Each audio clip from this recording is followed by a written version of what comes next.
Assalamualaikum warahmatullahi wabarakatuh. Salam sahabat Jundu Channel di mana berada. Alhamdulillah semoga senantiasa dirahmati oleh Allah Subhanahu wa taala. Kembali lagi bersama Ana Derawi tayangan Jundu Channel pada program kisah-kisah teladan atau kisah lainnya tentunya bermanfaat buat semua sahabat Jundu. Pada kali ini Ana akan membahas sebuah kisah yang luar biasa Masya Allah, yaitu orang yang sangat zalim hingga terkencing-kencing karena kezalimannya. Karena kemudian Allah balas tuh dan dia bisa mengencingi orang yang menzaliminya. Seperti apa kisahnya? Bantu channel ini dengan like, share, komen, dan subscribe bagi yang belum.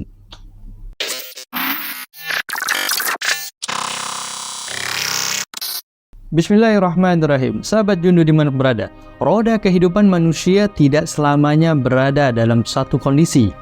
Ia selalu berputar tuh. Kadang kita di atas, juga kadang kita di bawah. Nah, kadang menjadi pimpinan, juga kadang menjadi rakyat bawahan. Itulah hidup. Kadang kaya, kadang miskin, kemudian kadang juga berlebihan, juga kadang kekurangan. Ini adalah sunnatullah dalam kehidupan yang sudah jamak diketahui oleh semua manusia. Kita tahulah. Ya, jadi orang tuh nggak akan selamanya ada roda kehidupan. Dahsyat luar biasa. Maka sikap yang harus kita terapkan adalah ketika kita berada di atas adalah menghormati dan memperlakukan sesama dengan akhlak yang baik. Karena bisa jadi roda itu bisa berbalik. Orang yang tadinya di bawah bisa jadi di atas, dan orang yang di atas bisa jadi ada di bawah. Kan udah tadi dibilang, udah sunnatullah. Ini adalah kisah nyata yang pernah ada dalam sejarah Muhammad bin Fadl al-Jarjarai. Beliau ini pernah terkencing-kencing disiksa oleh Ajif, seorang penguasa pada saat itu, karena kerasnya siksaan.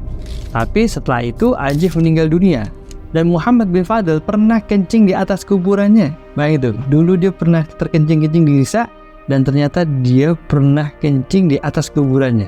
Ini kisah aneh yang disebutkan oleh At-Tanuki dalam bukunya Al-Faraj Ba'da Ashiddah. Sahabat Jundu, Abu Thalib Al-Ja'fari mendengar seseorang laki-laki berkisah tentang Muhammad bin Fadl al-Jarjarai, orang yang bekerja sebagai salah satu menteri dalam pemerintahan Amir Mukminin Al-Mu'tasim. Nah, Muhammad berkata, "Aku dipercaya untuk mengelola harta Ajif di Kaskar. Kemudian seseorang melaporkan bahwa aku telah mengkhianatinya dan merusak barang titipannya." Nah, pada saat itu Muhammad bin Fadl dihadapkan pada kondisi yang terikat dan dimasukkan ke rumahnya di wilayah Suraman Ro'ah. Dahsyat luar biasa Masya Allah. Nah, pada suatu ketika Ajif berkeliling tuh di komplek industri Suraman Ro'ah.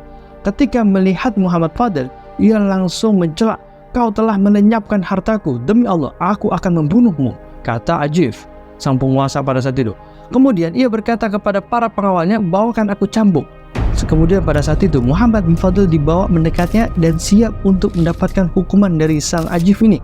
Tetapi ketika Muhammad Fadl melihat siap mencambuknya, Muhammad Fadl hilang kesadarannya dan tanpa disadari ia kencing hingga membasahi betisnya. Dahsyat luar biasa. Saking takutnya nih mau dihukum cambuk.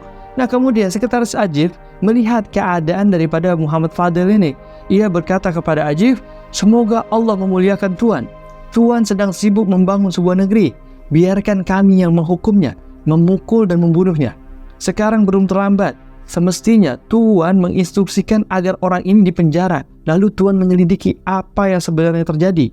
Oh, ini sekretarisnya bagus juga nih, masih ada baiknya mau menyelamatin daripada Muhammad Fadl ini. Harusnya dipenjara dulu, jangan langsung dihukum. Jangan termakan sama omongan orang. Bahasa yang gitu nih, maksud daripada sekretaris ini.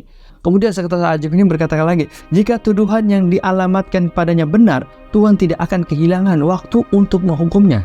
Tetapi jika tuduhan itu salah, Tuan tidak terperosok ke dalam perbuatan dosa dan Tuan bebas dari kesalahan mengambil keputusan." Bagus juga nih sekretarisnya mengingatkan daripada Ajif ini. Kemudian si Ajif ini memerintahkan untuk Muhammad Fadl ini dipenjara. Aku dipenjara nih. La haula wala quwata illa billah. Akhirnya ia mendekam di penjara selama beberapa hari. Nah, pada waktu itu Amirul Mukminin Al-Mu'tasim berperang melawan penduduk Amuriyah. Lalu terjadi tuh perang hebat yang luar biasa Masya Allah. Al-Mu'tasim membunuh Ajif. Ketika berita pembunuhan Ajif ini diketahui oleh sekretarisnya, yaitu sekretaris yang tadi bilang sebaiknya dipenjara aja gitu, yang sempat menyelamatkan daripada Muhammad Fadl ini, ia langsung membebaskan Muhammad Fadl. Dan akhirnya Muhammad Fadl pun keluar dari penjara dengan sukacita. Wah, girang, namanya bebas dari penjara. Lalu Muhammad Fadl ini pergi menemui pejabat administrasi kota Suraman Ro'ah.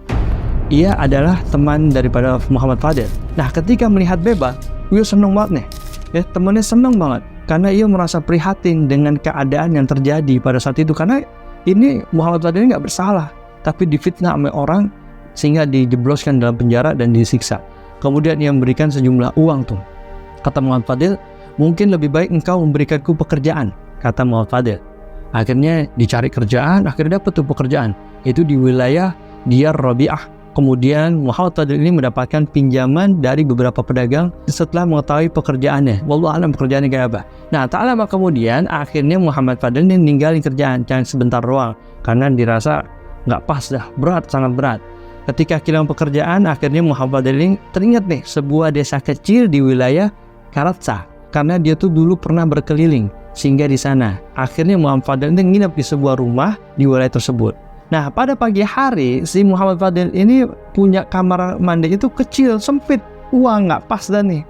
Dan kurang bersih, nggak nyaman nih Muhammad Fadil. Mau buang air kecil, mau buang air besar. Waduh, ini gimana nih? Mana dia kebelet pipis kan? Akhirnya Muhammad Fadil ini keluar dari dalam rumahnya menuju sebuah gundukan tanah. Maksudnya dia mau kencing di sini, mau buang air kecil. Dan ketika ada gundukan tanah di tengah padang pasir, akhirnya si Muhammad Fadil ini duduk dan buang air di sana. Dahsyat, luar biasa, Masya Allah. Akhirnya pemilik rumah itu nyapa, kamu tahu gak nih tempat apaan? Tempat yang kamu kencingin itu tahu gak tempat apaan? Nah, Muhammad Fadil ini gak tahu tempat apaan. Akhirnya Muhammad Fadil cuma bisa jawab, ini hanya sebuah gundukan tanah. Dia ketawa akhirnya, pemilik rumah ini ketawa. Lalu berkata kepada Muhammad Fadil, ini adalah kuburan seorang lelaki yang bernama Ajib. Kaget sekarang. Hah? Ajib? Ajib yang pernah nyiksa dia. Dia ingat nih, wah, Ajib yang pernah nyiksa. Nah, dia berkata lagi nih pemilik rumah, dia adalah salah satu komandan pasukan Amir Mukminin. Konon, Amir Mukminin ini marah pada Ajib, lalu membawanya ke sini dalam keadaan terikat.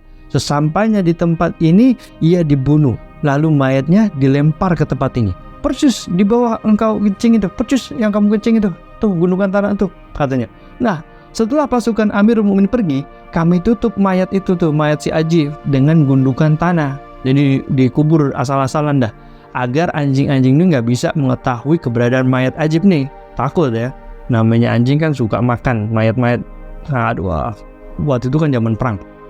Nah, demi Allah, di bawah gundukan inilah mayat Ajib dikuburkan, kata si pemilik rumah. Nah, si Ajib ini merasa heran. Ya Allah, dulu aku terkencing-kencing karena takut pada Ajib, dan sekarang ternyata aku kencingin di atas kuburnya. Dahsyat, luar biasa, Masya Allah. Walaupun dalam keadaan mati, tapi setidaknya dulu pernah di bawah, sekarang dan di atas. Dahsyat, luar biasa, Masya Allah. Itulah sebuah kisah yang menganalogikan bahwasanya kehidupan itu tidak selamanya di atas dan tidak selamanya di bawah. Kadang kita jaya, kadang kita kekurangan, kadang kita kelebihan. Intinya kita bisa saling menghormati dan saling menghargai satu sama lain, karena kita tidak tahu ke depannya, 5 tahun ke depan, entah beberapa tahun ke depan, kita jadi seperti apa. Allah maha berkehendak, maha menguasai. Dan bisa saja Allah menarik harta-harta kita, dan bisa saja Allah juga mengangkat kedudukan seseorang. Intinya saling menghargai dan menghormati apa yang kita punya dan orang lain dapatkan. Mudah-mudahan kisah ini bermanfaat buat semua sahabat Jundu. Dan tetap pantengin Jundu channel ini karena akan banyak kisah-kisah teladan lainnya. Dan bantu channel dengan like, share, komen, dan subscribe bagi yang belum, dan nyalakan notifikasi agar tidak ketinggalan tayangan terupdate-nya. Ana Ade Robi, salam Jundu channel. Assalamualaikum warahmatullahi wabarakatuh.